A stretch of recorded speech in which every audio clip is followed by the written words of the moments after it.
Good morning. Welcome to the September 19th Economic Development Authority meeting.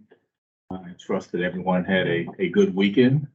I think we're going to have a really good meeting. Looking forward to the information in regards to the city broadband update from Mr. Hayes. Given that, why don't we move into a roll call?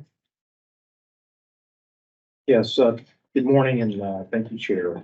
Mr. Barber. Here. Ms. Drury is absent. Mr. Mitchell. Here. Mr. Brown. Here. Sandra Smith. Present. Mrs. Smith is absent and Ms. Boone is absent. Chair, we do have a quorum. Before we go into the minutes, I just wanted to announce that Ms. Drury has resigned from the board. She has taken on a job in Newport News, and because of the requirements of the job, she felt she would not be able to continue on the board. We will certainly miss her. She brought a lot of leadership and insight, and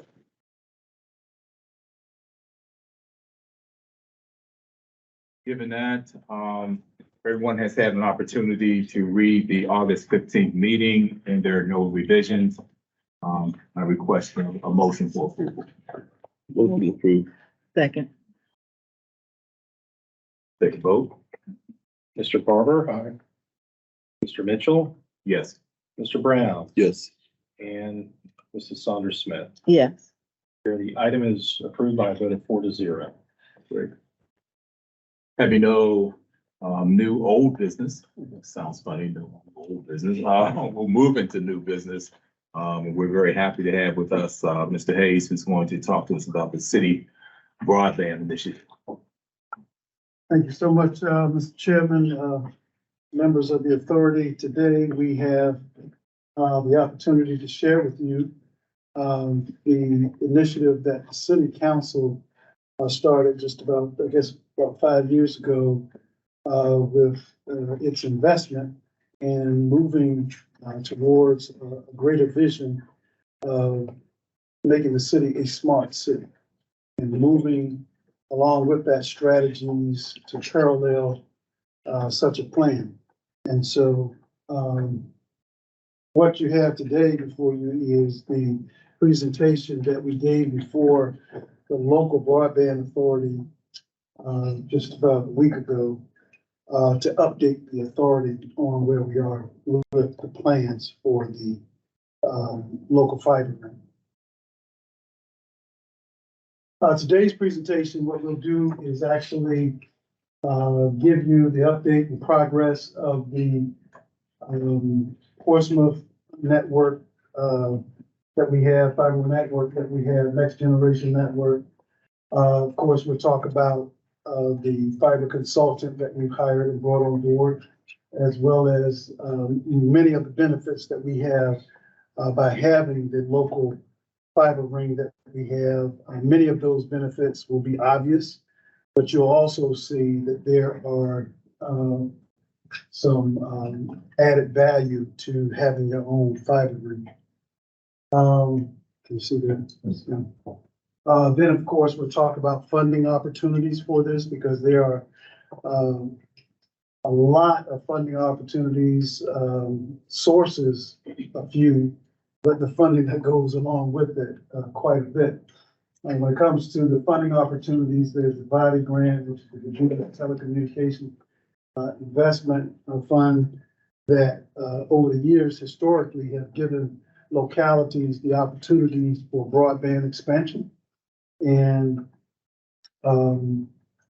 you'll know that it was quite a surprise just a few years ago. An unprecedented amount of resources were invested for broadband at the state level, some $700 million. And everybody was wowed by that amount of investment.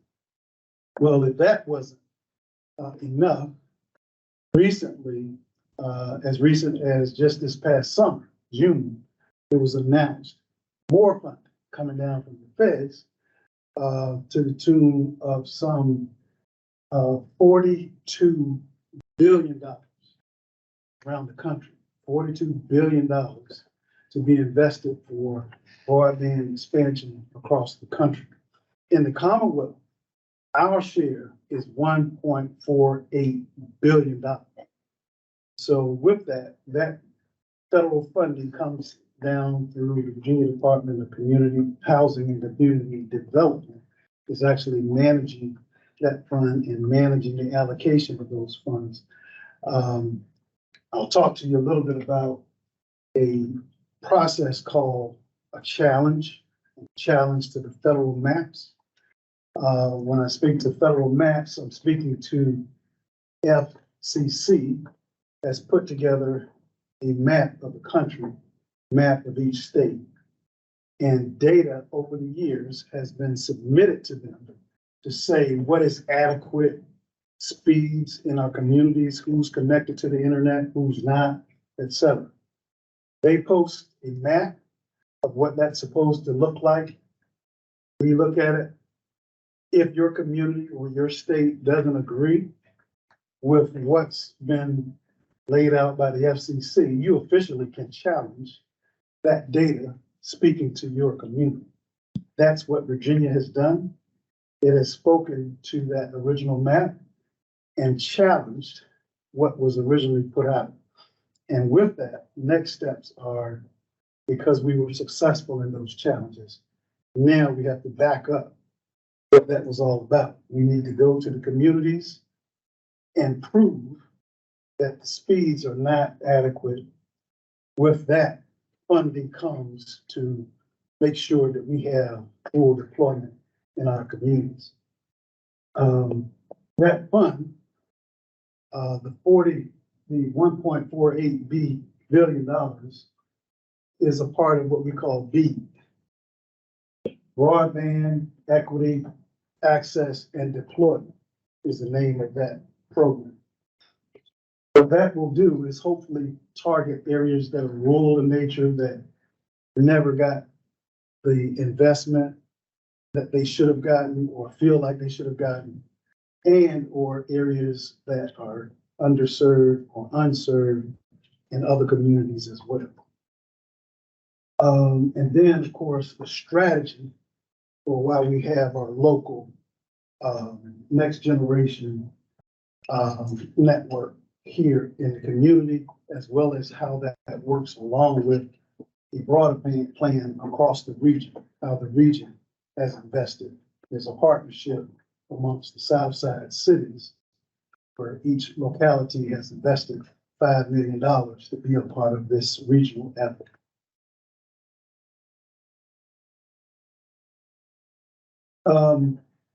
Just so you'll know, as a part of our local network fiber ring, we have some 56 government entities or government sites that are connected. And of course, there are, in terms of the status of where we are now at some 96%. Good morning. Hey. Madam Manager. We are at some 96% completion of the redundancy of our ring. There's much of the fiber that is in the ground now, and we're actually utilizing some of it. But until we complete the completion of the Churchland Bridge, we won't have full redundancy. That's to happen November 2023 of this year. And then, of course, there's a small segment of our plan for the regional ring, local ring, that crosses over College Drive. And right at that small segment, we're working with the city of Suffolk because it kind of passes through their city for approval to make that connection. That's also a part of the not only our local ring, but the regional ring as well. Right there, that section, it's a bit of a alignment that it's shared amongst the cities. And we've gotten verbal approval and now just waiting for the written approval for that last portion to take place.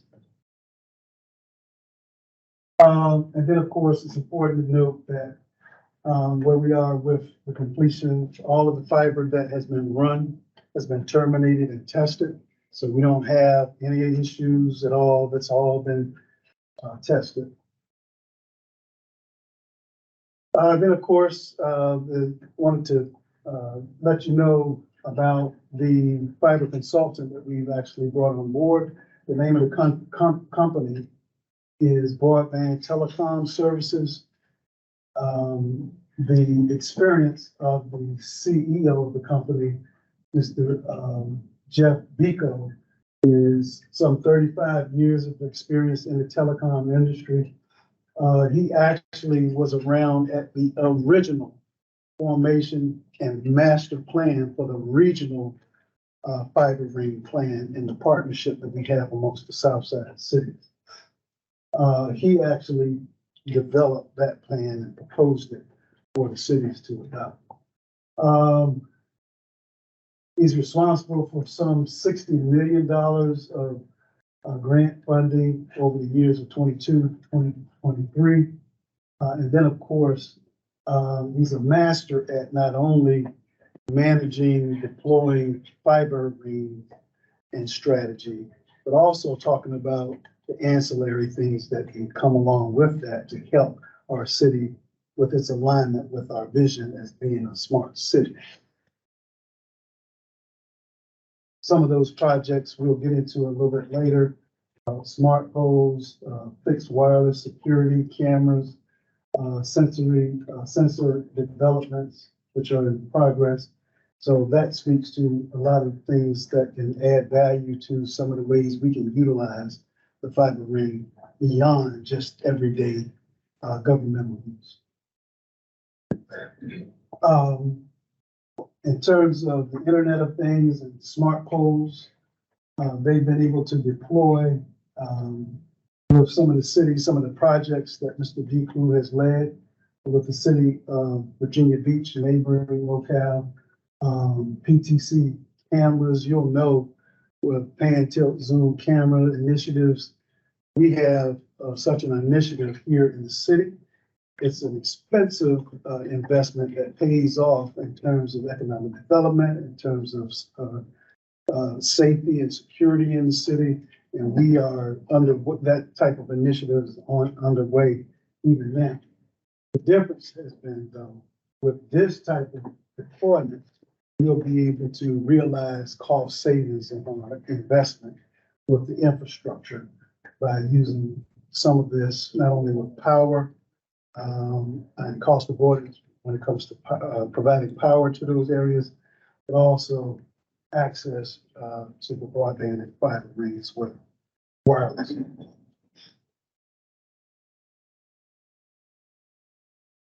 Another type of smart pole they've been able to utilize actually provides lighting.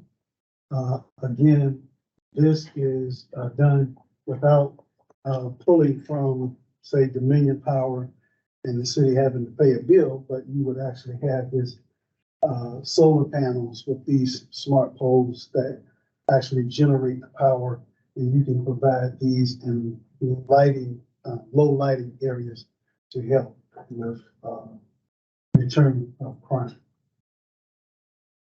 One area that they've invested in Virginia Beach is along Mount Trashmore area. And with that, we've also been able to install cameras there to help monitor those areas that feeds back through their network and be able to be monitored through their crime center. That will pretty much wave a flag at us as we know the opportunities that we have as we're deploying a real-time crime center here in the city and our Fuchsia's deployment and how we have cameras around the city and having the opportunities here. So you probably can make parallelism between that park and parks here in the city of Portsmouth. Farmers Market is just another example of how they deploy the technology. Town center areas where they have cameras. And just to give you an example here of what we can do and the example of the cost avoidance opportunities that you have in the town center area, they knew that they wanted to strategically monitor and have the ability to watch and to observe what's going on in the town center. They needed the investment of cameras to be invested, infrastructure to be invested at town center. And of course, excuse me, the proposal that they received was some $800,000 for this investment at that location. $800,000. Well, with the deployment of this technology, Mr. Biku and broadband telecom services deployed with them, this same initiative and the cost for it ended up being $27,000.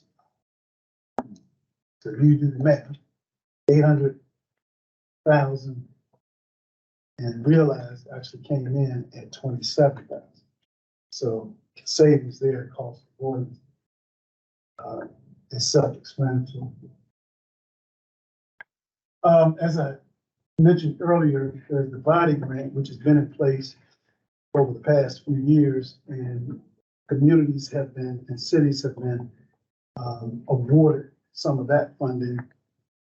Then, of course, I mentioned to you most recently the announcement of the BEAD grant and funds that will be made available to localities and the Commonwealth as well. I think it's important also to share with you why Virginia is in such a great position that we're in. Is because Virginia has been an actual model for broadband deployment for the whole country. So before, a lot of states were investing in broadband deployment, Virginia kind of stepped out there and started through the Tobacco Commission. And some of the individuals who were involved, Dr. Holmes, who now heads up the deployment for the state, and Evan Feynman, who also worked along with her, are still involved, heavily involved with these processes. In fact, Evan Feynman, who single-handedly kind of kicked off the initiative, is now at the national level and in charge of the deployment of those funds for the whole country. And so with that national model, they are actually utilizing the same model that was used for body funding and deployment and distribution here in the Commonwealth of Virginia. That model is now being used with the National Office for Broadband Deployment. There's a schedule in place now, and our target that we're all trying to hit is for our challenges to be in place by February 8th.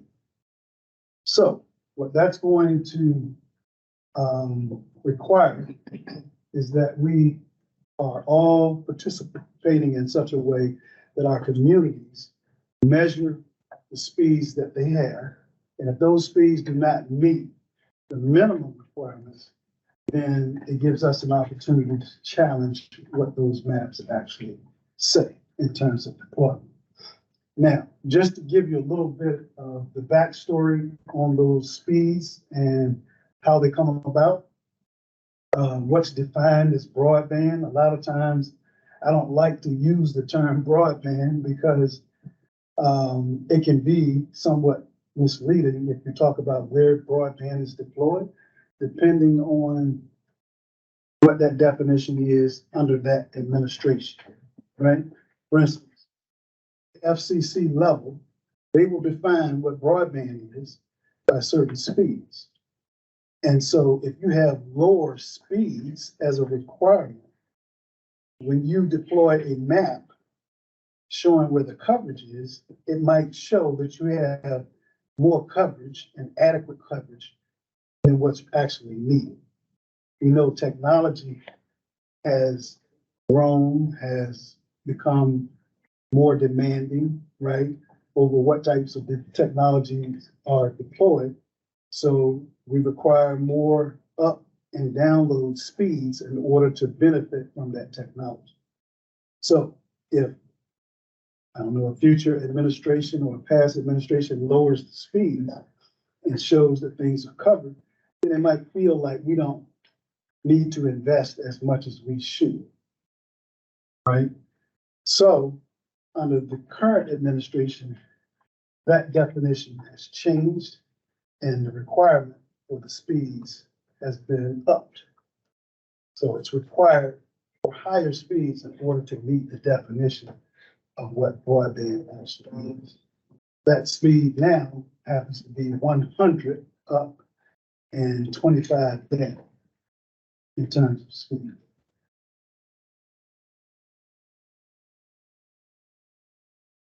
The city here, some years ago declared that Portsmouth will be a smart city. With that comes all kinds of digital transformation, right? All kinds of technologies that would need to be in place to make the city more efficient, effective, and not only as a government entity, as a school system, but then a community of interest of economic development, as well as individuals will be at a place where not only do they have the technology tools, but also the technology and digital adoption. So the community itself will rise in terms of its talents and its abilities to invest and be a part of digital transformation. The city invested some 55 miles of fiber optic cable around the city, right? And then I told you earlier, well, also what went with that was a $9 million investment. Say by doing so, we will be able to recoup that investment and more over a 10-year period of time.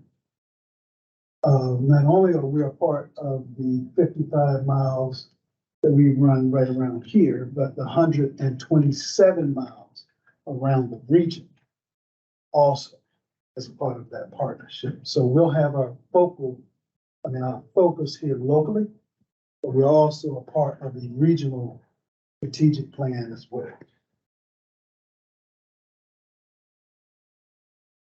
As I mentioned, the mission of the local fiber ring was that Portsmouth Network Ring will serve as the backbone of the city's digital ecosystem, and the purposes is for us to enable the relationships, negotiations of the city and internet service providers. I put special emphasis on that because in the past, you'll notice that the internet service providers, the list was very short, right? And so the whole idea behind this initiative and the investment is that with the investment that we have here as a city, connecting with the regional ring, connecting with the undersea cables coming off the shore of Virginia Beach, the coast of Virginia Beach. Those cables will bring types of speeds that are just unimaginable to what we've experienced here in this region, this Commonwealth, just many times over. So in terms of research for our universities, our research universities, in terms of business, productivity, we're about to witness and experience something that we've never actually experienced before. That has created an extreme demand amongst internet service providers. So now, not only will we have internet service providers who've historically been here in the region, but we've already begun some conversations with folks who are from around the world who want to provide internet service to our businesses, to our citizens, to our local governments, et cetera. And so what that interest is doing is offering better rates. So we'll be able to leverage that with efficiencies, not only in the private sectors, because with that regional ring and the fibers that we have as a part of that partnership, some of those will be in the hands of the local Portsmouth Community Net Broadband Network Authority and will be used as opportunities for partnering privately.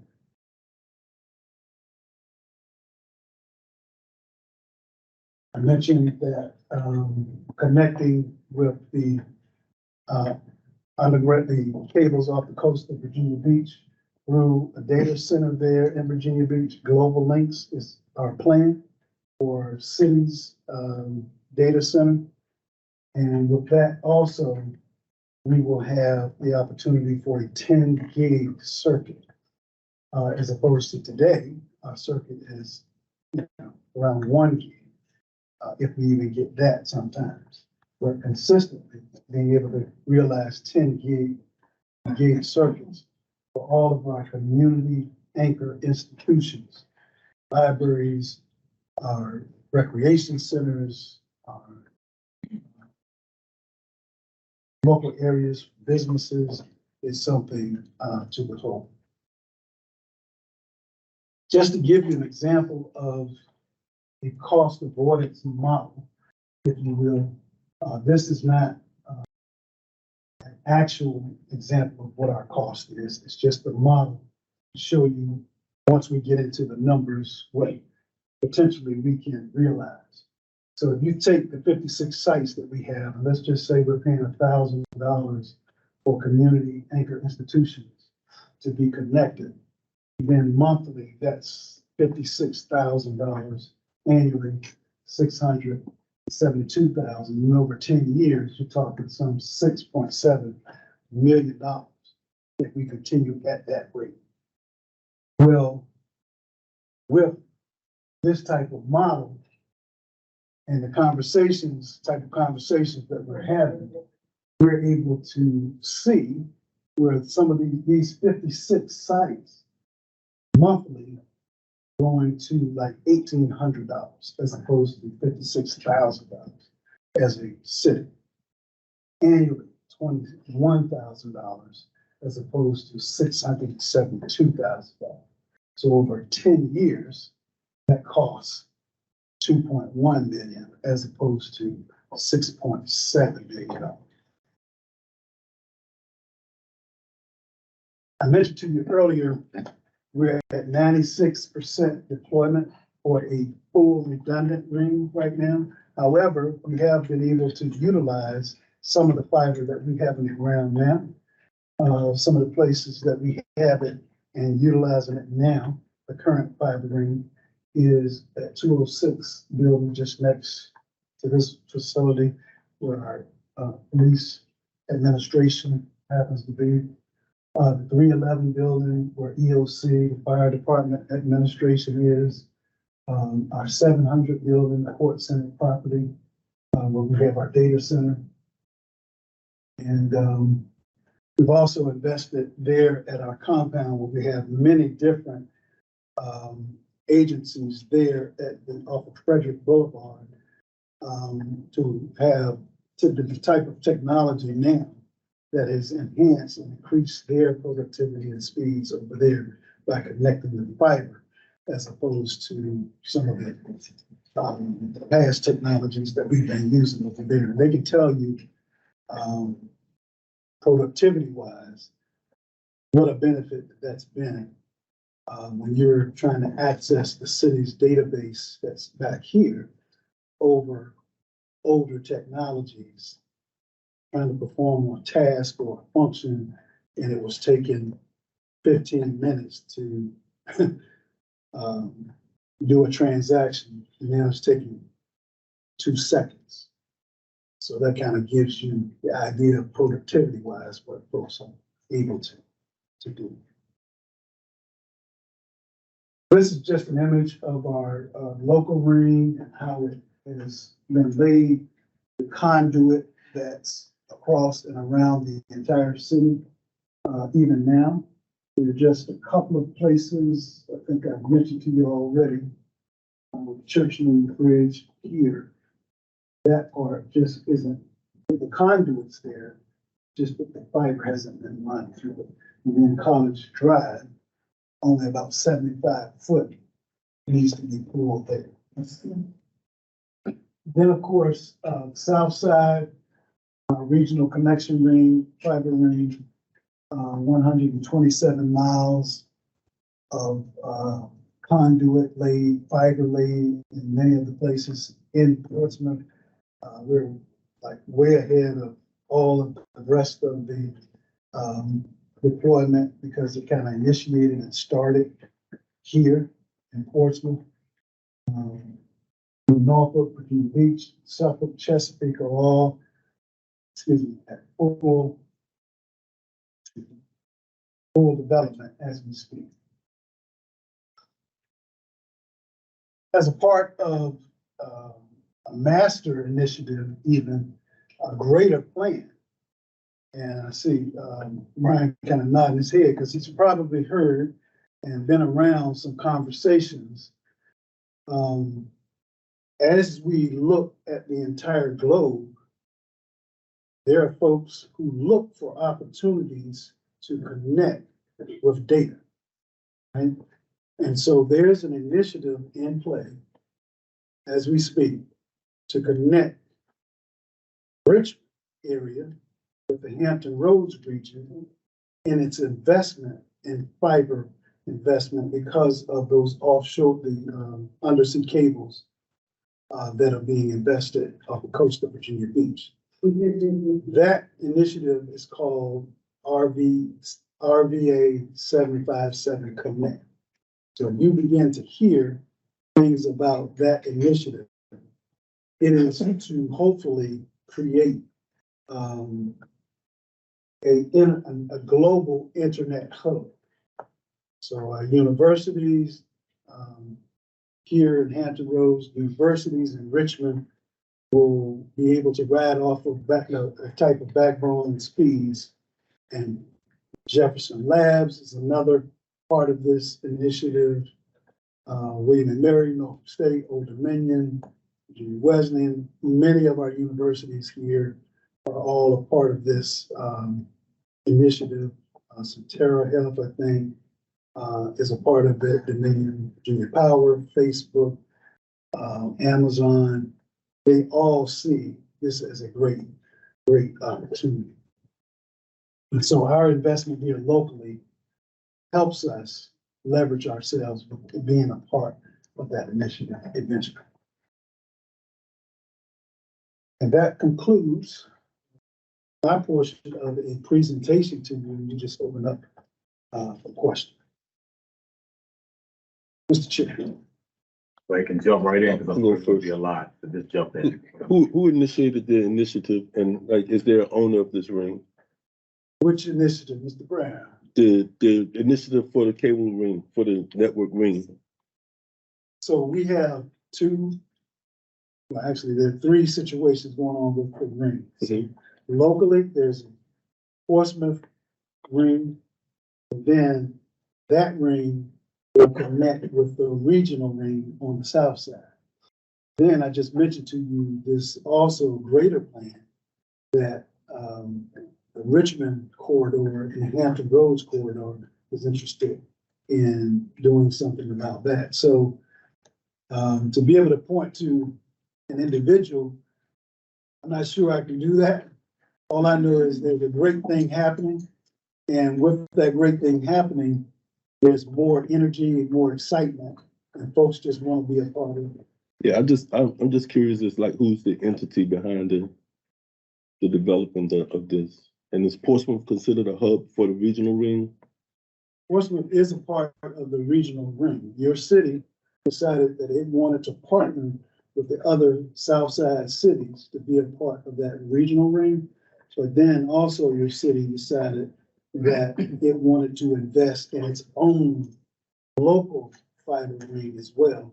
And we've already begun to see the tremendous benefits of doing that. That was, I think, a great investment as well.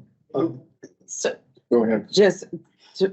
I think I know what you're asking. So basically, the city of Portsmouth decided to do a broadband or to do a ring long before it became a regional thing, because the city was looking for ways to reduce their cost. Remember, we use Cox Cable, Verizon, all of those entities are used within the city. So we looked at it as a cost saving, but because now you'll be able to use cityofportsmouth.gov to have a internet service at some point. So it was saving us money, but it became bigger because now it looks like we'll be able to provide internet services for those in need. So we have some people in schools who can't afford internet, will be in So some is the city gonna be the ISP? Is that what you're saying? The city is the internet provider? basically, we will, that's where we're going. For the authority. Authority, I'll say the authority. So there's no owner of the ring, it's just Yeah. the people's ring. No, the The city. owner is the authority, isn't it? Correct. Yeah, Correct. Wait, wait, Go ahead. sorry. yeah, The owner of the Portsmouth ring is the city of Portsmouth. The city Okay. of Portsmouth. Correct. That's the only entity that owns the city fibers. Okay, The entity that owns the regional ring is an authority that was created by all 5 Southside cities. Yeah. Every city has a 1/5 vote, 1/5 equal share in that ring, and that entity owns that ring. that's the answer I was looking for. Thank you. See, the ring itself, the Portsmouth ring, was primarily for the public facilities, you know, the city and like that.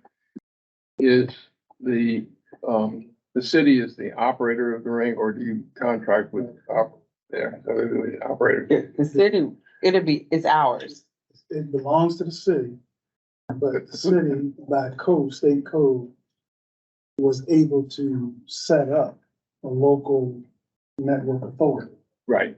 That network authority will somewhat be managing or setting policy for the ring. And those members will be a conversation, I think, at the upcoming meeting. Yeah, next meeting, to set up an authority for outside members to join or be part of the authority. Taking council off in some respect, not all, but some council members will probably be a part as liaisons. But it'll be set up like EDA is. That's the easiest way to kind of think about it. It's the other question I had was, is Portsmouth, I know Portsmouth is part of the ring, but is it considered a hub to the ring? Is it the supplier of the signal to the rest of the ring? No. Okay, Portsmouth has its own local ring. Right. Then aside from that, there's a regional ring that connects to Portsmouth ring. that goes 127 miles around the entire region as well. This segment is actually Portsmouth's small part Gotcha. of the entire. We happen to be the front runners at that point of this. So what started out as an initiative to be an effort of cost savings or cost avoidance. Turn. The city has seen opportunities to do even more.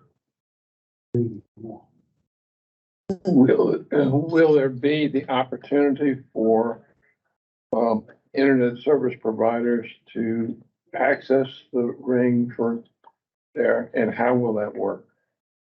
So you'll have the internet service providers will have the opportunity to work with and partner with the city. And by being in the area or a part of this region, that investment, they also see opportunities to also offer their services beyond to just our government. And they believe that they can offer those services at great rates of opportunity. How will that work? So what I would recommend is that we have a broadband authority, a broadband meeting every first Tuesday of every second Tuesday of the month. It's at 4:00. My recommendation is to go back and review some of those meetings, because these are the things that we talk about: dark fiber. How did we get here? Why are we doing it? How is it connected? The city made a huge investment into the ring several years ago. And then with additional ARPA dollars, we were able to get a larger portion or a better share or increase our share. So those things that you can really, because we really get into it for broadband at those 4 o'clock meetings. And it really breaks down, how did we get here? What is the true investment? How is it going to help economic development? What are the costs? What is the benefit of those things? Because this conversation could actually go 3 hours, easy. But to give you a real understanding and just answer those questions, my recommendation, and I'm sure we'll still answer whatever questions, but my recommendation would be those 4 o'clock broadband, and they're open. And you can always attend, but it's a lot of information that would kind of bring you up to speed of where we are and why we are here now. But we can still answer questions. What I'm trying to make is the connection between a public service, entity and how that asset will be able to be used by the private sector and support economic development. Go ahead. Oh, I think I understand what you're asking. Yeah. So with the wireless authority, there's a couple options. One would be kind of just like a straight procurement, RFP. There is another option that is available where you can lease what's called dark fiber. And the authority would have either option. That's partly what the authority is gonna decide the best use case for the fiber with the consultant and then figure out from there what to offer. Yeah. Is there a time frame whereby those processes will be put in place? That's getting worked out now. Yeah. And we don't have, like, even now, the authority would set a tone for how much it would cost. If you were a company coming in and you wanted to use our internet, the internet service, what would the cost be? What would the lease be? If you wanted to buy strands versus this, how long would that term be? So all of those things have to be worked out through the authority. And we're still in the process of setting up the authority, which means you have an opportunity of maybe even becoming a member of the authority. So you can really be a part of it. We're looking for members. From a business perspective, should we be acquiring land for data centers? So if I'm a company and I want to build or host a data center, and obviously I can do it anywhere, but there's some cost benefits of doing it in Portsmouth versus Richmond or even DC. What should we be doing now from your perspective to try to position ourselves to be attractive to companies that are looking to do that? So the fact that we have access to these undersea cables is a tremendous benefit and asset to this region. And if I think most data centers are hovering, some of that management and ownership is hovering, and in conversations with some folks here in the region now to see how they might be able to be a part of it. But how do we position, and Portsmouth specifically, is it a question of acquiring facilities for that, building those facilities, and they will come? It's one of those situations where if you have the opportunities for them, then they're looking, they're researching, and they will come. Those opportunities, they will come to you and knock on your door, looking to make those investments. So are you asking, should we be buying land to create data centers? Yes.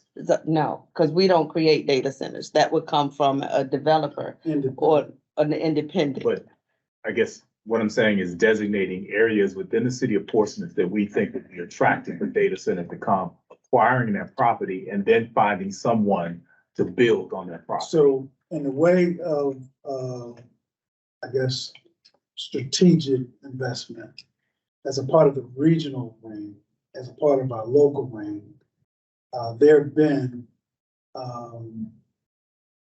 conversations with Brian and others who have inquired about our economic development needs and where key areas in the city happen to be, so that as a part of an overall marketing strategy to attract folks, he's already given the information to regionally to folks to let them know the entertainment district or other areas in the city that will be a magnet for their investment. Yeah, so I can quickly add to that. So the Hampton Roads Alliance has actually just completed a study of the region and essentially a site assessment within Hampton Roads for sites that could accommodate data centers. With this new technology, these new connections, the infrastructure that's in place, I think everybody is very well aware of our position, the opportunity that comes with these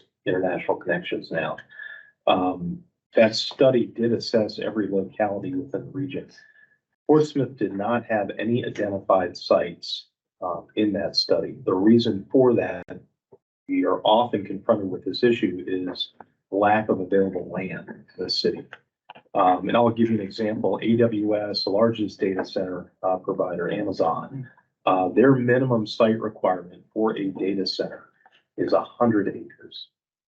If you think about the land area that's available here in Portsmouth, our largest currently available site is just short of 20 acres.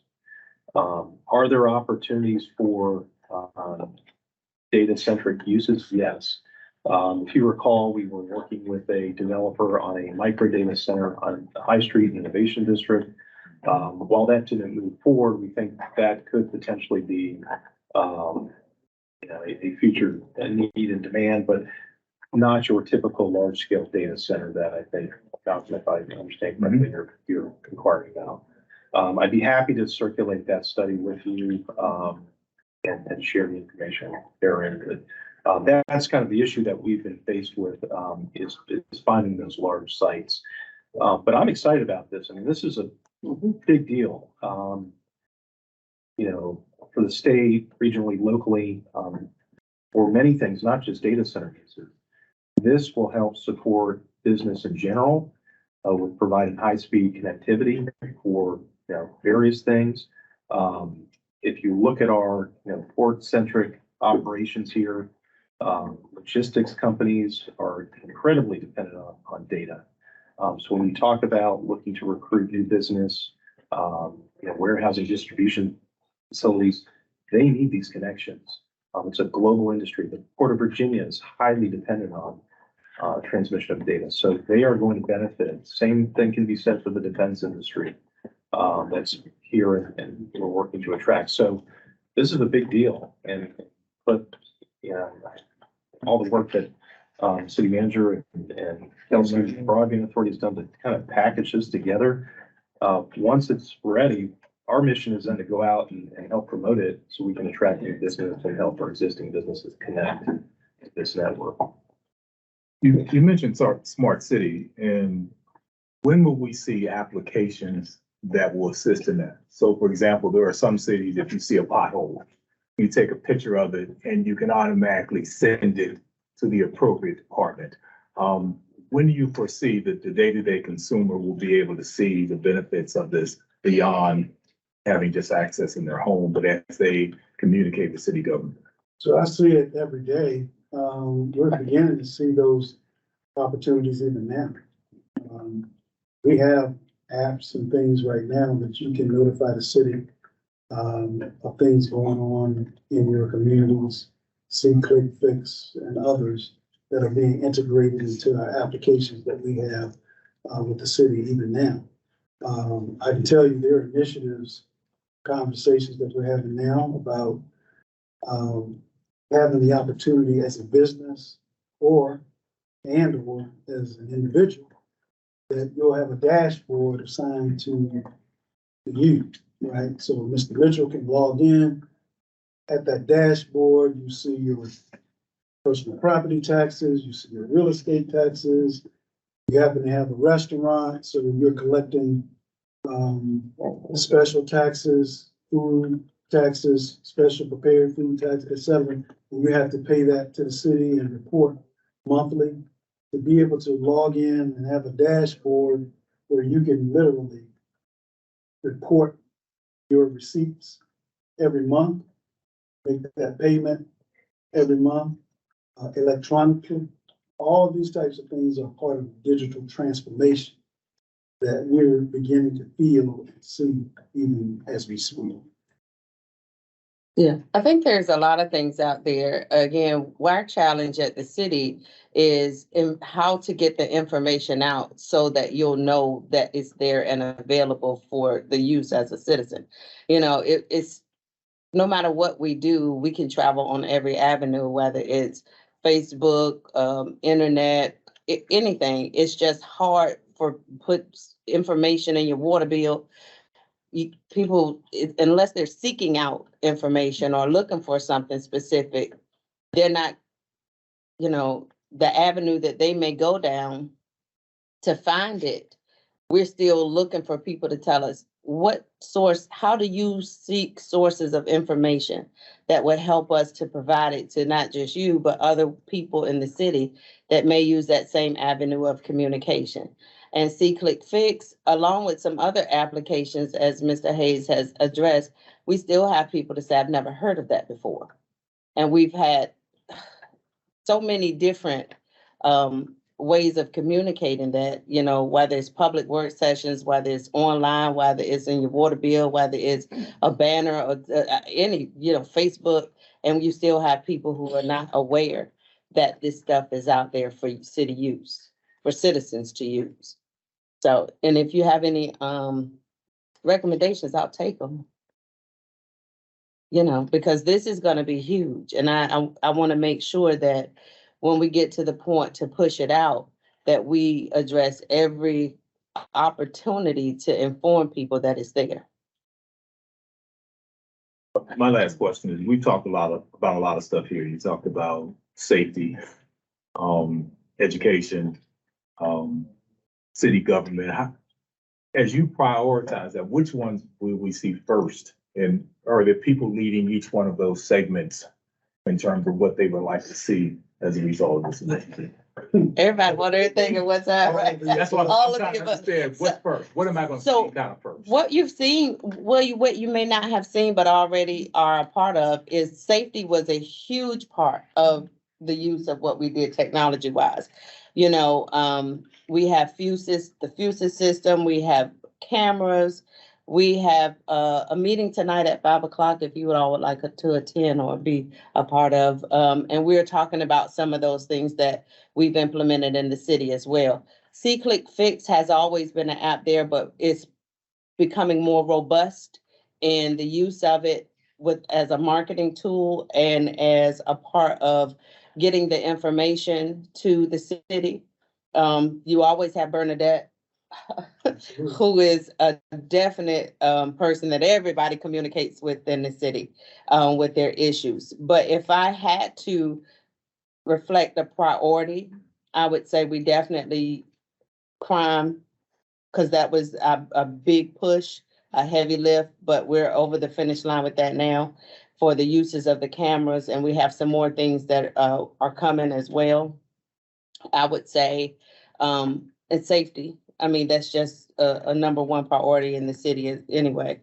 And information as far as citizens, because if citizens can communicate, I've now been a part of my neighborhood thing for the little ring camera, and people are up there talking all day long about things that are going on in the neighborhood. So that's a good source of information and communication, technology wise. So it's like technology is pushing everything we're doing, but safety, community. Education for sure, school system, connecting as well, and those investments are going to be tremendously important, directly and indirectly, because not only when you see AI community anchor institutions as a part of that funding, investing in those and getting funding for those to make sure that the speeds are up. That's going to be tremendous investment for our citizens as well. Individually, if a resident is able to benefit from having much higher speeds and paying less money for it, and you can begin to see from an education standpoint how that makes a difference transformationally as well. I always give the example when we talk about how the Constitution in the Commonwealth says that every child will get a quality, high quality education afforded to them. Well, in today's time, what does that mean? When the school, the teachers, every administrators are requiring research online for the students, giving homework assignments for the kids, and some might have internet speeds that are adequate, some are unserved. But with this investment, now everybody's going to be served. So instead of it taking, I don't know, 3 hours to do a 45-minute homework assignment, research assignment, now everybody has the type of access to it. So you can see that investment is going to pay off for the community as well. With that BEAD funding we talked about, in the past, historically, we've made investments to those properties that were owned by the Portsmouth Redevelopment and Housing. So we were targeting at that time unserved communities, low to moderate income housing areas. And that was a benefit at that time. But now with this funding, it's not only being targeted to census tracts for an area, but every single address has the opportunity to have their experience enhanced. Every single address. So not only the PRHA properties, but properties across the city. That's my last question, I promise you. Yes, sir. So many You said the city needed to provide adequate proof that, provide proof that there was inadequate speeds in certain areas. Do you have boots on the grounds, like measuring that metric? So one of the responsibilities that our fiber consultant will have, along with our public information office, is establishing and setting up these town hall situations where we're going to go to communities and point them to a site that we will create with surveys. At that site, you will log in, and automatically as you logged in, it's measuring what your speed is automatically just by logging in. And then by doing that 3 times in one day, that officially becomes your record of what your speed is at your address. The state will be able to see that and report that to the feds. Hopefully what that will mean is the state, the city of Portsmouth, wins that challenge against the map that has been laid out. So we're going to be looking for individuals in the community that can help us get that word out to the public information office and to the local broadband authority. Wow, a lot of exciting stuff. And the economic development authority, right? You all are directly connected to the business enforcement. And so we're going to need you to identify and help point us to what business establishments might need to have their situation looked at, or we will give you that link and you can share it with whomever, and they can log in and record what their speeds are and officially become, the record of what those speeds are at that address. We know we're in a time now where we can think back some years ago, the farmers talked about what the next the next big thing is.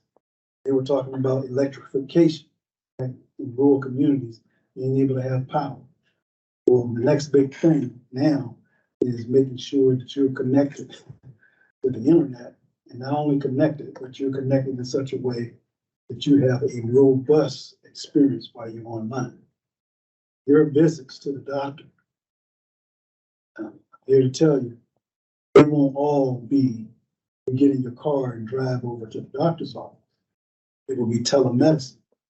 It will be doctors with specialized talent from around the world who will remote in and give instructions to another group while they perform surgery.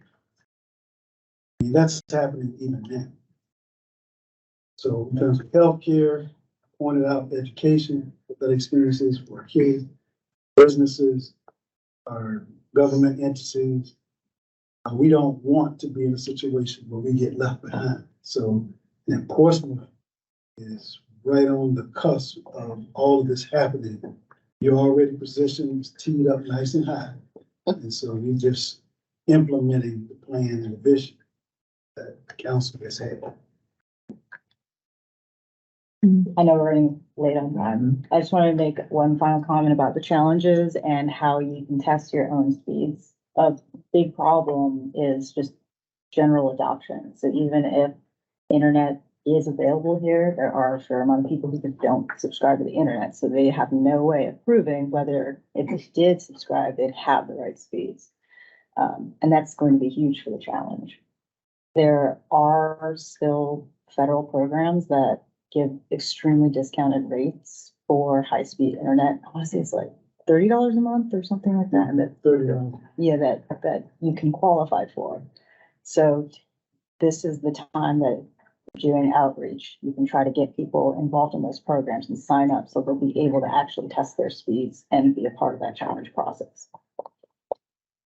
Some of this is boots on the ground, and quite frankly, I think it's a great opportunity for young people to have summer jobs. They be going around, asking those questions, providing those services, leading that message.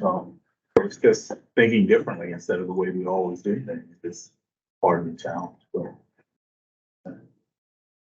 Any further questions? I thank you a lot. I mean, there's a lot here to just process, to be honest with you. So hopefully you'll consider coming back again at some point. Let us know. Thank you. Thank you very much. Thank you. Interesting stuff. It is.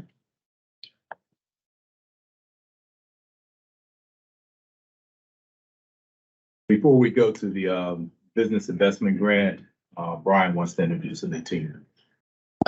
Thank you, Chair. And we jumped right into the business this morning, so I did not have an opportunity before we got started to share with you and introduce our newest team member to the Portsmouth Economic Development Team, which is Miss Autumn Bailey here to my right. Really excited to have her on board. She joined our team just after your August meeting, so this is your first opportunity to meet her. She is our new Senior Business Development Specialist. It has a pretty strong background with small business development, entrepreneurial support, and we are thrilled to have her on board. So she's hit the ground running, and we're busy having her take care of a number of new programs that we're looking to launch here soon that you'll learn about in the coming months. If you care to make any remarks. Good morning. Again, I'm Autumn Bailey. I'm the new Senior Business Development Specialist. I'm excited to be a part of the team. Everybody has been supportive and welcoming me to the city of Portsmouth. I come from Virginia Beach Economic Development. Prior to that, from Washington, D.C., serving several nonprofits and city government agencies. So I'm excited to be a part of the team and help execute all of the initiatives I have in place. And I look forward to working with all of you. Welcome. No, thank you. Happy to have you here. One other staffing update. We did also have a change. We lost a team member this month as well. Ms. Shri Dozier has departed our office. She's accepted a position at Norfolk State University with the president's office there. So bittersweet news. She had a great opportunity that she decided to pursue, but we are in the process of replacing Ms. Dozier in the interim. If you need to communicate with anybody, feel free to email me, call me, text me, should you have a need. We are hiring for that position currently. The posting just closed on the 10th of September. We're also bringing on board a manager of business development. So working to build out the team, so quickly staffing them. And have a few other positions we'll be looking to post as well. But I just want to make you aware of some new faces that were in the room that you may have seen when you came in. Thank you, Chair. At this point, we're going to have the business investment grant program updated. Morning, everyone. Morning. just wanted to provide a little update on the first round of the grants. So just a reminder that we did get 20 applications in our July round. We got 4 real property investment grant applications, 15 Smart Start Business Development grant applications, and just 1 Smart Start Business Acceleration grant. Of those, I've been able to get 16 approved. 1 real property investment grant application, which you guys approved last month, that was Mr. Copeland's application. 14 of the 15 Smart Start Business Development grant applications and the 1 Smart Start Business Acceleration grant. The remaining 3 real property investment grant, I'm still waiting for documentation from the business. And the remaining 1 Smart Start Business Development grant application was denied. The other update I wanted to provide you with was we did let you know that MWBE participation in this round was actually at 100%, but we wanted to give a little bit of a breakdown for you. So of the 20 grant applications received, 1 business was minority owned, 1 business was minority woman and veteran owned, 2 businesses are minority and veteran owned, 3 are veteran owned, and then 13 are minority and woman owned. Pretty phenomenal numbers that we got this month, and we're hoping to keep that up during the next round. And then, if you recall, a couple months ago, we presented that we came up with a new marketing plan for our grant programs, and we got a giant check, just like Publishers Clearinghouse. So we have finally selected a date and time to do the official grant check presentation for this round, and it will be next Thursday, September 28th. So Mr. Mitchell will come in, and we've got the grant recipients also scheduled to come in during a 2-hour one, and we'll do official photos. We'll post those on our LinkedIn, our Facebook pages, and we'll tag those business owners. They can, promote themselves. And then just the last update, which I didn't actually put on here, is our next grant round opens on October 1. So we're right around the corner, and Autumn will actually be taking over for me during my absence for the next grant round. Happy to answer any questions you guys have. Just a couple of important dates here. Again, September 28th will be the check presentation. If any of the commissioners have an interest in coming to participate in that, we will be doing that again morning of the 28th across the hall in our office. So feel free to coordinate with the staff, and we'll be happy to get you the schedule when the applicants will be in. So we'll be taking photographs and sharing that on social media. With respect to the upcoming round on October 1, we will be having a how to apply workshop. That's going to be an in-person workshop. I think we're attempting to make that virtual as well, if we can figure out the details. That's going to be, Autumn, correct me if I'm wrong, October the 12th. Here in this conference room, and that will be publicized for applicants that are interested in submitting applications. We'll also have the ability to have one-on-one engagement if they have any questions or assistance needs that they require. So. Let me say one question. I think it was Commissioner Smith who was talking about how do we measure the success of the applicants. So 12 years, after 12 months, are they still in business? Did we land on what that's going to look like? The only way we've been able to do that right now is with business licenses. You get in contact with Commissioner of the Revenue Office. The only issue with that is that we have to wait until next March.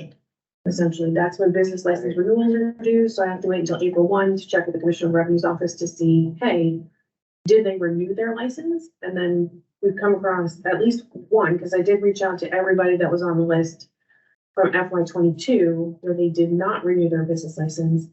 And I had one come back and say, oh, I didn't receive my renewal. Can you get me in contact with the Commissioner of the Revenue's office to actually do that? So there's many factors. People may still be operating their business and they just didn't renew their license. They may have moved. We did find a few of those.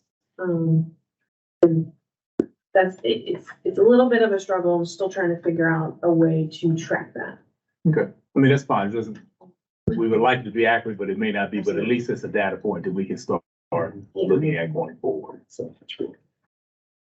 Okay. Brian, you want to talk to us about our EDA property, which is absolutely shrinking? the list, right, Chair. The list is getting Sure. Although you are trying to add property back to it, so I do appreciate that as well. We do have a number of closings that are pending and scheduled. The first is 1609 High Street. This is actually scheduled to close this week. I've been working with the city attorney's office on working to coordinate that date. We had some title issues we've worked through. I believe we've rectified, so that will close this week. 1028 High Street, we're actually going to discuss this in a closed session today. That closing is pending. We had a few items to update you on there. 710 Lincoln Street, this is a property that is under contract with Big Homies. The closing is pending for that sale. They are currently in the plan review and approval process with our development departments. And as soon as that concludes, they will be able to close on the property moving forward. 1100 High Street, somewhat of a similar status there. That is the Woda Cooper multifamily project. They are waiting on their plan approval and also financing to be committed. So that is moving forward. They did receive their affordable housing tax credits from the state. So that is moving forward quickly. 219 Pavilion Drive. This is the property that is under contract with the owner of the Frito-Lay PepsiCo facility. They're on Court Street. They are, as they've indicated, it looks like they're willing, attempting to close by the end of the year. They're under an amendment, a contract extension at this point, but that is moving forward. So we're really just waiting on a date for that to close. 3315 Airline Boulevard. This is a property that we acquired from the Redevelopment Housing Authority. That is under contract with a contracting firm, and they're trying to close, if possible, by the end of this month. It may move to October, but we're working to get that one wrapped up here really quickly. 1021 1107 High Street. This is the property that is under contract with Mr. Keels for the King's Landing Townhome project on High Street. We are working towards the end of year January closing, which is his contract deadline for that. 73 Farragut Street in the Craddock community. We're working on the demolition of that property. Kimley Horn, the civil engineering firm, is preparing that documentation right now. So as soon as we have that, we will put that out to bid and move forward with the demolition of the property and then preparing for disposition. 42 Afton Parkway in Craddock. This is the old movie theater. We're going to discuss this during the closed session today as well. And then the last item is 25 Turnpike Road, property that we have contract pending for residential development. We're just working through some title issues that exist from when that property was transferred from VDOT. So that is the list. Again, it's getting short, but we are also working to identify new properties to acquire as well. Stay with Brian. He's going to tell us a little bit about what's happening with our downtown waterfront. Yeah, so some exciting movement here. Of course, at your August 15th meeting, you did authorize the execution of the contract with AECOM Consulting to conduct a market study for the downtown waterfront properties that the city and EDA have under its control. That process has kicked off. So we've had a number of meetings with AECOM. At the last city council meeting, we did provide a update presentation to council on the activities, the study itself, and ultimately the objective of having a request for proposal solicitation prepared for development interest for the redevelopment of the property. So with that, there are 4 tasks that are involved. I'll just run through those very quickly with you and then talk about the schedule. The first is assessing the current condition of the site, and really our initial main focus again is the Crawford Bay site, the former Holiday Inn location, as that is essentially, in our opinion, development ready, with the exception of the parking garage, which we expect to be a part of a redevelopment project. So the first task is going to be assessing the existing conditions, doing some stakeholder engagement with key groups, and determining the overall existing conditions with the site. City Council, the EDA, will be engaged as part of that stakeholder process. We'll be working to identify other key groups that need to be involved at an early stage, and that will all be occurring here within the next few months. Task 2, we're going to get a little bit more into the details of the project, looking at potential development scenarios, what the site can support from a development standpoint, and actually begin doing some conceptual site layouts and site planning to really determine development feasibility. And with that, we can begin assessing economic fiscal impacts that could result from different development scenarios. The third task that AECOM will be assisting with is an implementation strategy. So really, again, assessing the approach to the request for proposal, developing recommendations for potential financing vehicles that may be necessary and can assist with the overall development of the site. Ultimately, arriving at the fourth and final task, which is the RFP, and working with AECOM to put a package together to get out to the street. So if we can advance to the next slide. So this is the schedule. Pretty tight schedule. You know, we're looking at a 6-month time frame from commencement through completion, and we're well into task 1. So over the next 2+ months, we'll be working with you all, the EDA, City Council, to really have some conversations about, you know, the vision for the site, what we would like to see happen there, and then with that feedback, obviously moving forward to developing a plan and scenario for development. Ultimately, looking to wrap this up in the early part of 2024 in February.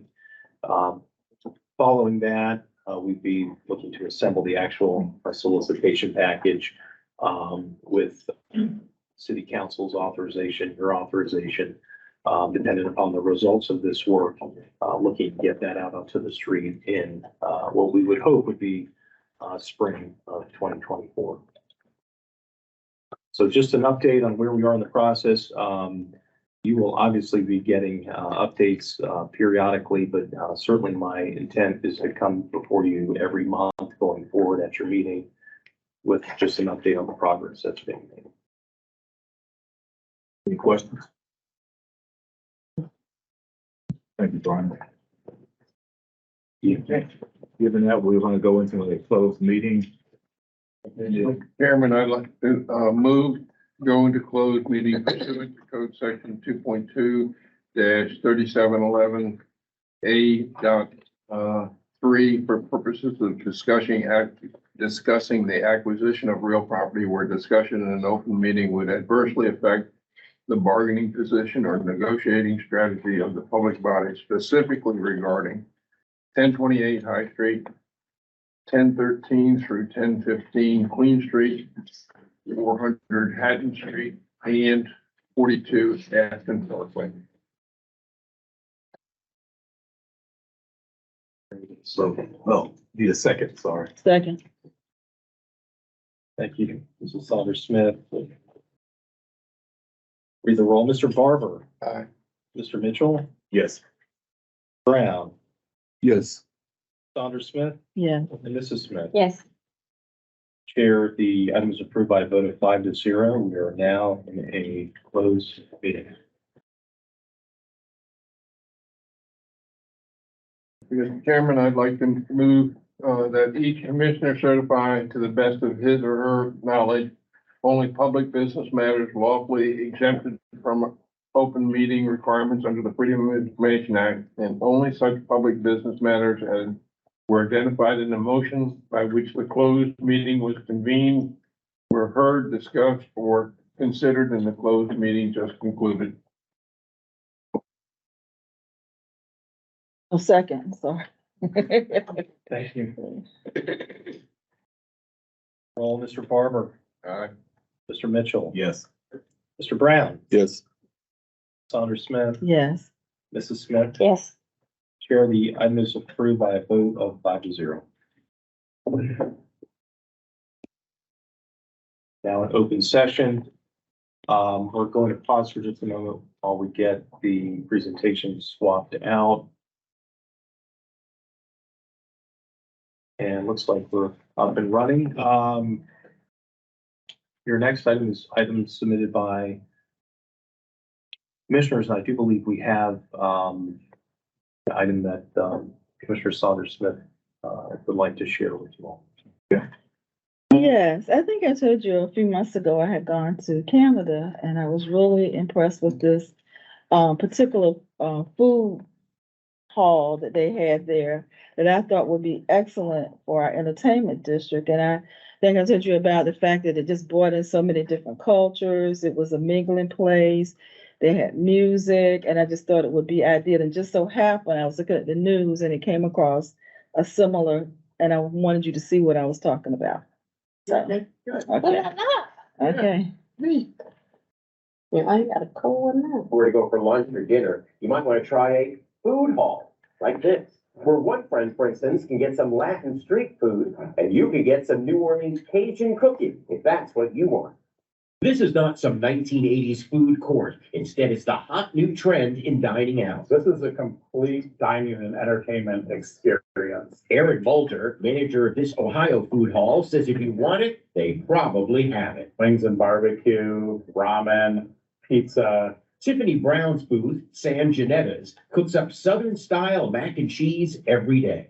Here we try to sell elevated comfort food. Our goal was really to give chef quality food at a fast pace. At the center, a tap room with 48 draft beers, making the place come alive on weekends. We're very busy on Fridays and Saturdays. It's kind of a cool intermediate step between a food truck and a brick and mortar restaurant. Dr. David Fritz is the director of the Fritz Noble School of Hospitality Management. He says the food hall concept gives consumers choice and speed. It's the mall food court on steroids, really. Again, super high quality. A recent report from Cushman and Wakefield shows there were about 220 food halls in 2019. Since then, 120 more have opened, and another 127 are under development. David adds that a food hall may not be right for every dining experience. It's a special occasion and, you know, you're taking the night off from doing your own cooking and preparation.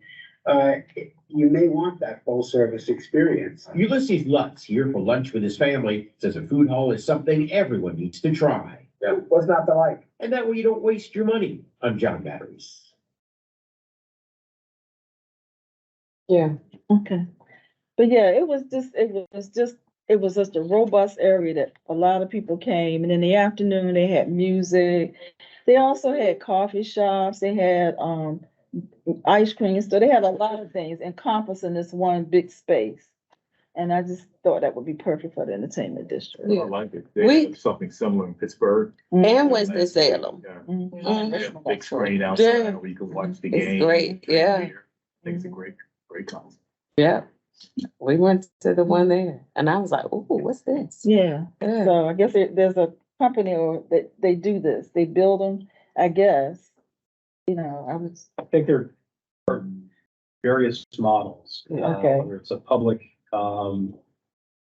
private model, or strictly private, where you have a property owner. As a developer would take something like that on. But, there are examples, I think, in Philadelphia, the Reading Market Terminal is probably one of the more widely known ones in the country that's a city facility. But then you have others like Chelsea Market in New York City, which is privately. So there's various models. Likely be a matter of determining where this could go and try to figure out the details. But I think the entertainment district would be a fantastic place for that, or even someplace like the innovation district could house. Yeah, I like the Yeah, innovation I like district that. because as you get more density, those are Right. easy places to just run in and grab a meal Mhm. and go out. Yeah, meet after work or go for lunch. I think it's a great idea. Yeah, I do too. We can look at it at some point. Any other?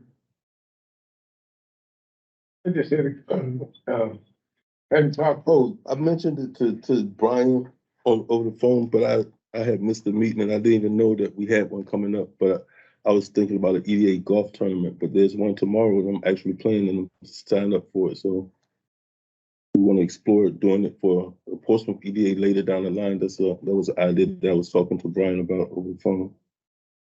Is it the Vita tournament you're Yeah. playing in? Great, Yeah. fantastic. Yeah. So, Did you sign up for that? I did not. No, I've got a full plate on Wednesday, so I was not in the tournament, which is probably just as well, because I wouldn't help anybody score if they were trying to win. So, it's an interesting, idea, and, one I think we have to look at and figure out the details, but,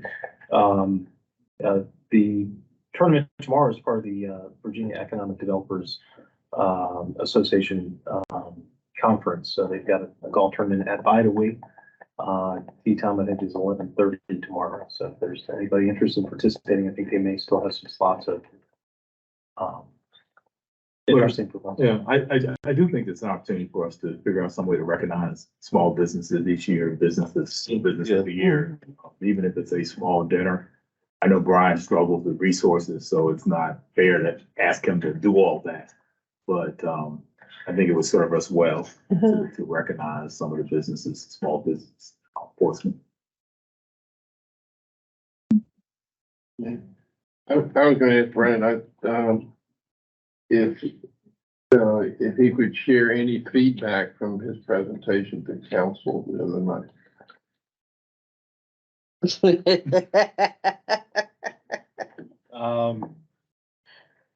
Not sure what to share, Mr. Barber.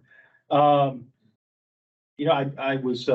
was really encouraged, I think, with a lot of the comments that, were made with respect to the movement and progress, that the EDA and this department have made over the last 5+ years. I think it was, encouraging to see the support for, the waterfront development, that council was very supportive of that.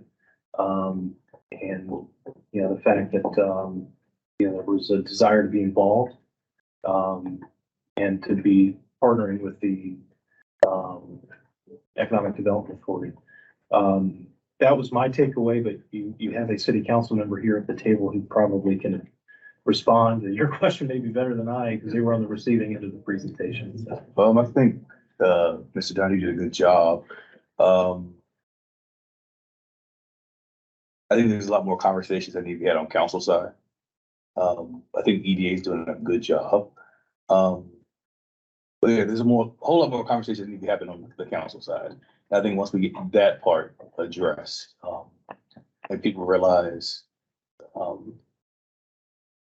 think once council realizes its own role and other people realize council's role, I think we'll be in a better position.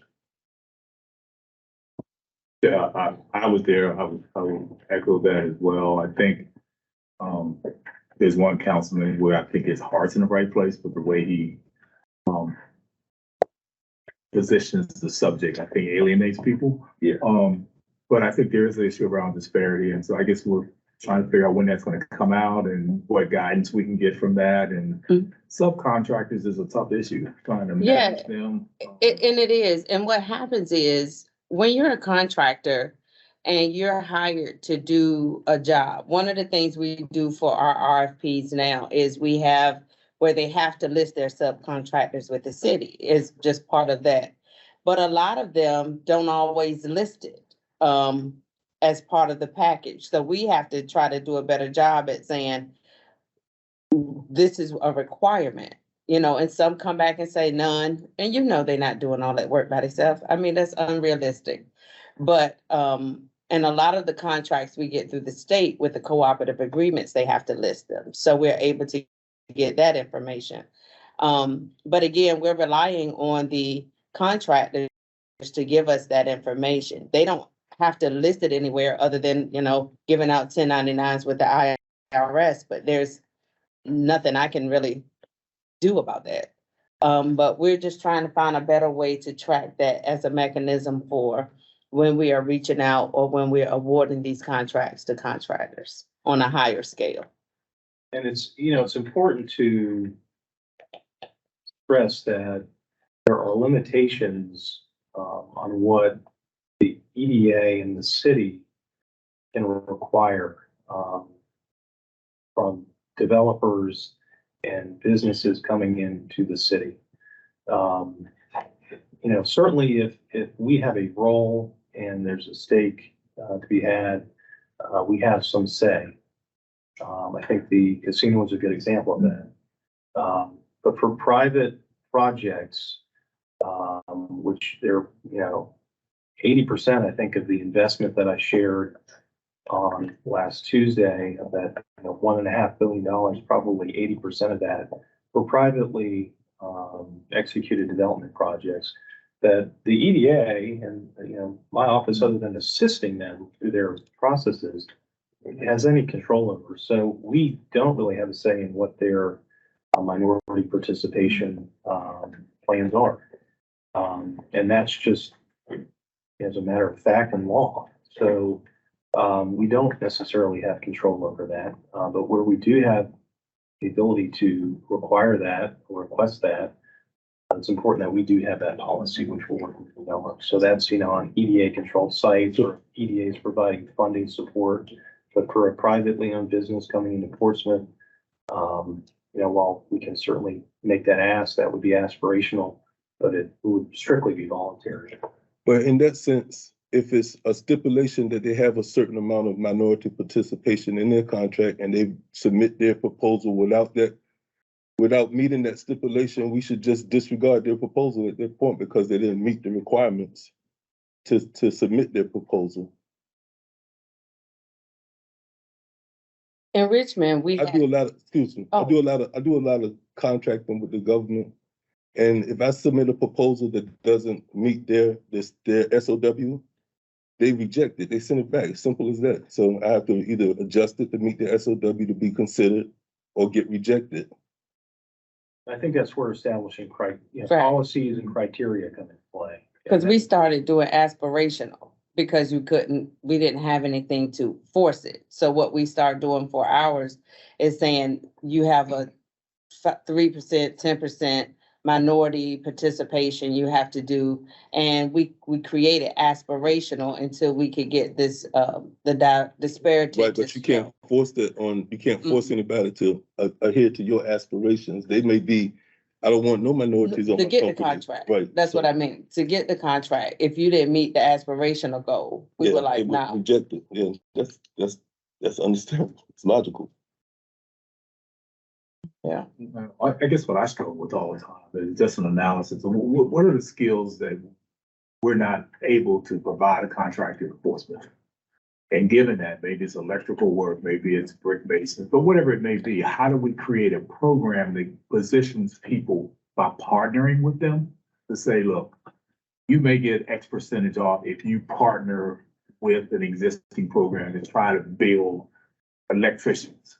It's going to help you in the end as well, and it's going to meet the requirements of the city of Portsmouth. I know I'm not articulating that well, but I think we have to overcome the shortage of personnel that we have to work for some of these subcontractors. You can't just say, I want minorities, but they're not out there with those skill sets. We have to fix that gap. And one of the things that we struggle with is a lot of, for the development that we have in the city, the minority contractors don't have the funding to be able to do that.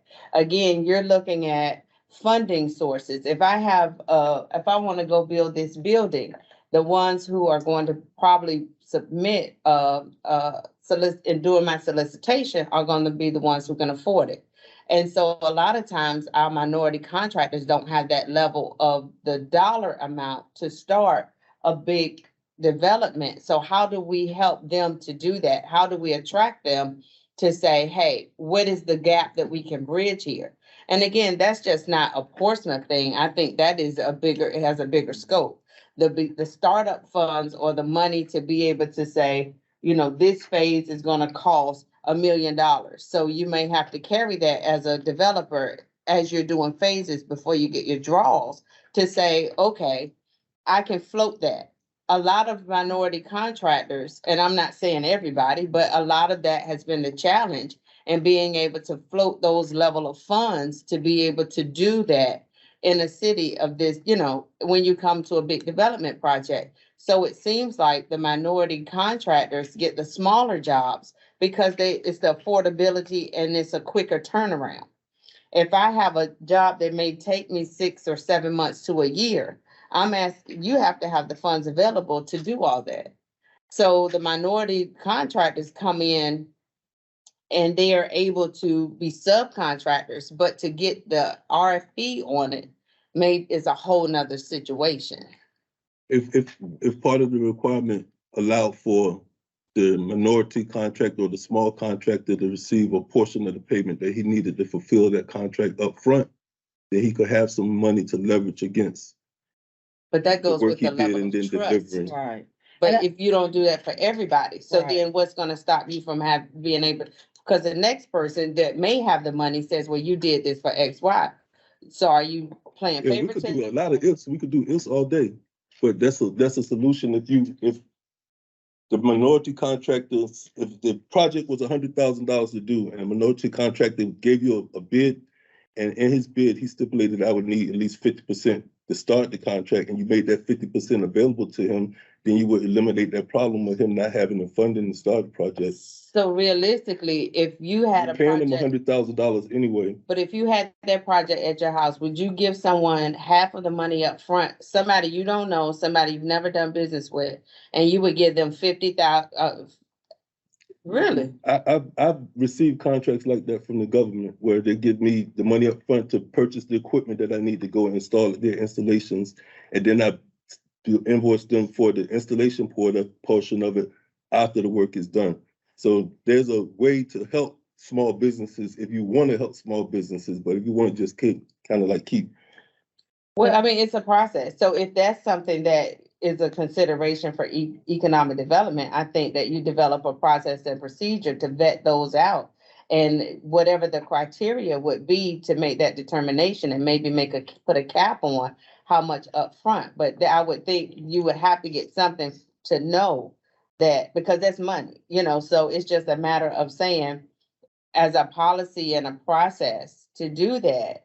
And maybe the references of the developments that they've done, you know, again, that's Yeah, because still, I'm vetted before I even get a chance to bid on on the projects. I mean, like you get reputable, you might get some unreputable subcontractors that's bidding, but you have to have somebody to go through and, like you said, Vet 'em.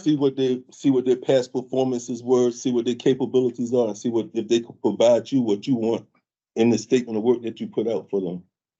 and you might start with a project that's reasonable. I mean, you know, I don't know, but I just think, again, those are some things to look at as economic development continues to grow.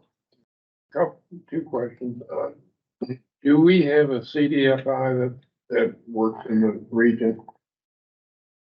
That is We do. 757 focused. Virginia Community Capital, which is, you know, based here, would be one, and they are, you know, state affiliated. There may be another additional to that. And the second sort of question is there anybody, I know in Northern Virginia, there are several firms that do this, but basically government contract finance.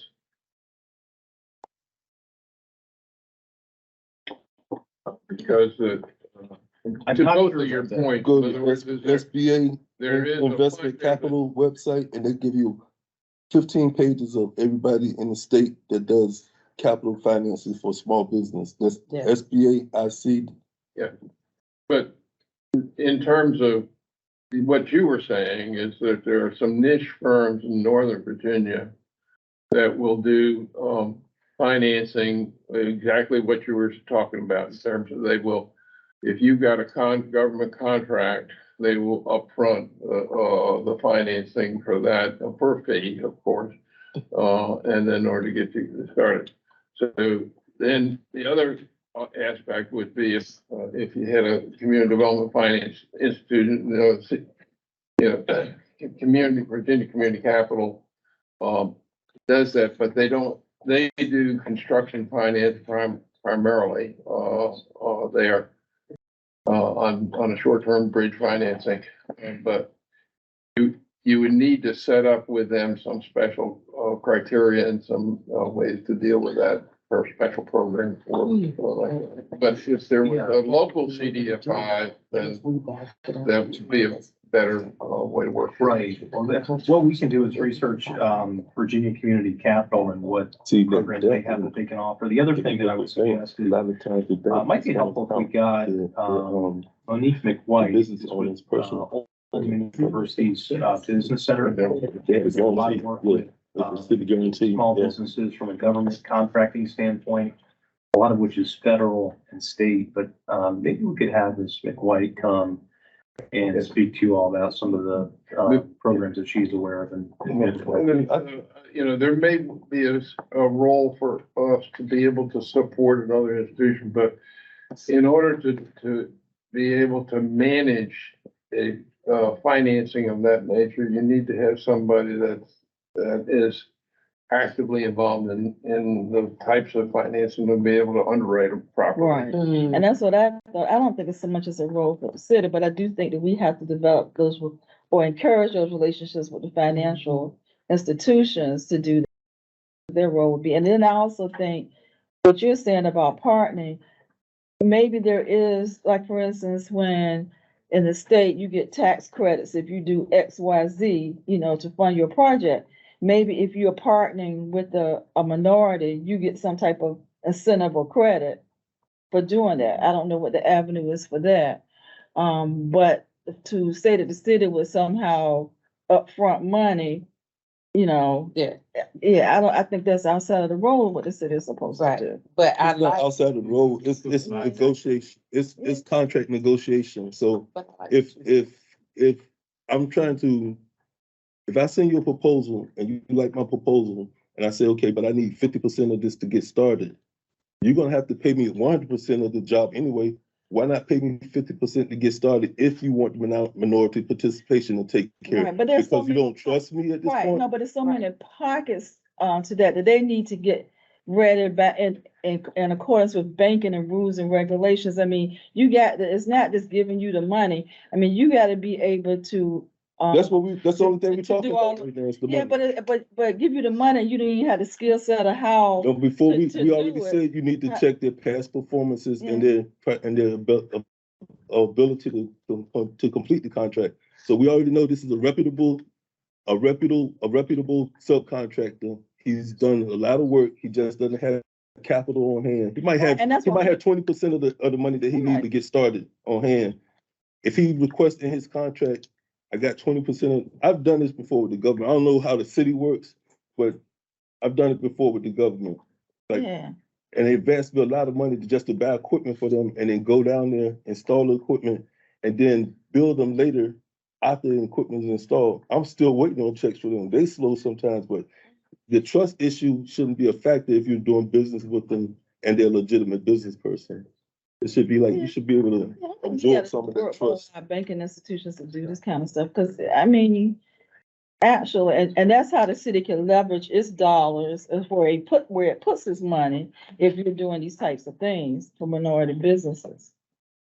And I think this is something I brought at the city council meeting, because obviously everybody realizes there is a disparity among minority and women-owned businesses, especially when you're talking about this historic project on the water. And so the issue that I brought up at the city council meeting that I'm continuing to press with council and management has been making sure that these situations are addressed before we enter into the stages for the development. Because trying to fix these things along the way is just not gonna work. And it seems as if everybody's trying to recreate a wheel. Portsmouth is not the only city in America, or even in the world, for that matter, that has not been, that has a need for minority women participation. And there are cities across the nation that have done, Atlanta, Richmond, that are deemed to be the top 10 cities for minorities across the nation. So why are we not looking at those cities to model some policies? Unfortunately, one thing I've discovered since being on council is the word consultant or expert is a bad word. We need to be relying on experts and consultants to come in to coach us and to tell us what programs are successful, and so that we can see what best fits Portsmouth. And so my biggest frustration with this development and the council's participation is trying to get them to understand, how can we help you all move forward and to grow the city the best that we can? I'm not expecting any one person to have the answers. It's impossible. But we need to be relying on our experts who are trained in these things. You don't come to me and ask me how to build a house. I can't tell you. But, we have experts in those lanes to do that. And so hopefully we can get council on board to understand, okay, what is it within our framework? What experts do we need to bring in so that you all can be given a sense of direction on exactly what requirements are looking for? Because aspirations and requirements are two different things. And of course, by some legalities, you can't have requirements based on X, Y, and Z.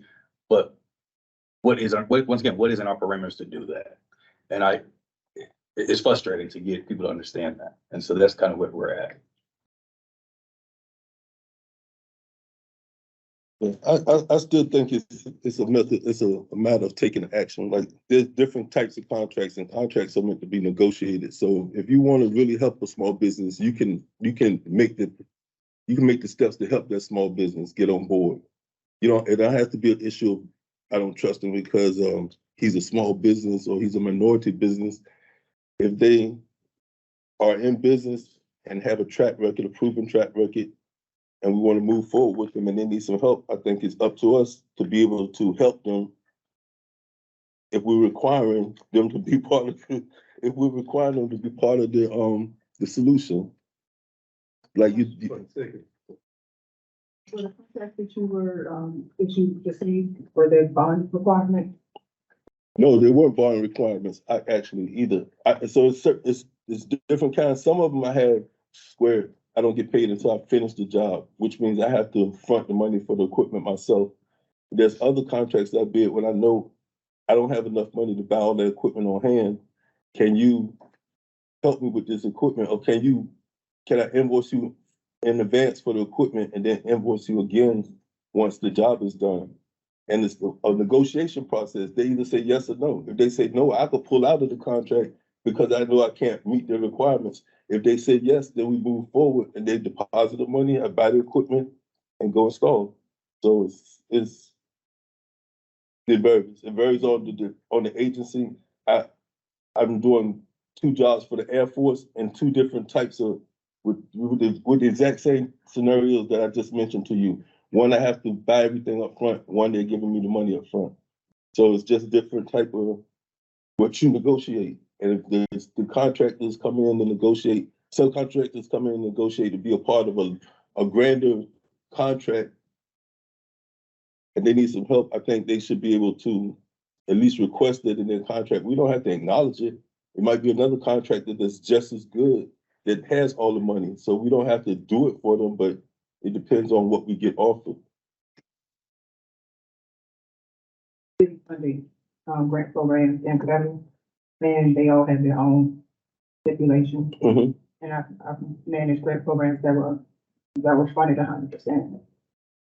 So it's just really how you decide to write the. Funded 100% in advance. Yeah, correct. Yeah. I got one like that too. I funded 100, they gave me 100% in advance and I ain't do nothing yet, so. And that's difficult for a lot of small businesses to meet those bonding requirements. That's one of the problems too. So, yeah, it's a lot of moving parts to it. It's a lot of moving parts. For the sake of this meeting, we're gonna. Close. No further questions? I do believe we had a report back, I think, an additional slide on the presentation. Report back and then next meeting. Okay. I think that one, we also covered everything. No report backs. Can I ask a question? Have we lost the commissioner? Yes. Yes. Yes, we have. Kathy, resigned. He said there's something today. She's accepted a new position in Newport News. Because of the requirements of that job, she felt like she couldn't continue to participate on the EPA. Well, I'm sorry to see her go. Definitely be missed. She had great insight and a lot of positive. Yes. One of the conference that's coming up, Yes. did you send something out? I know we got that we could register and all that kind of stuff. What time does it start? And it's, Did I I can remember? circulate, let me circulate for you the Thursday. agenda. It begins actually tomorrow, and I will circulate an agenda after this meeting, which Okay. just came out finally. But the conference, which is the Virginia Economic Developers Association Fall Conference, being held at the Renaissance Portsmouth Norfolk Waterfront Hotel.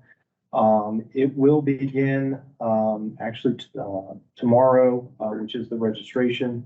That's from 2 to 5 on the second floor of the Renaissance. At 6:30 PM, there will be a reception, which is going to be held at Rivers Casino. And that's being sponsored by Dominion Energy. I believe Mr. Barber, Mrs. Sandra Smith and Mr. Brown have registered for the conference. There is a full day agenda for scheduled for Thursday, and the conference concludes midday Friday. So I will send out the Okay. full agenda to you. You should have gotten an email. I got an email. But I will- Did you go and get an email? I will circulate a, No, okay. I will circulate an actual agenda to you after the meeting. Okay, with all thank you. the details. If there are no further questions, this meeting is over.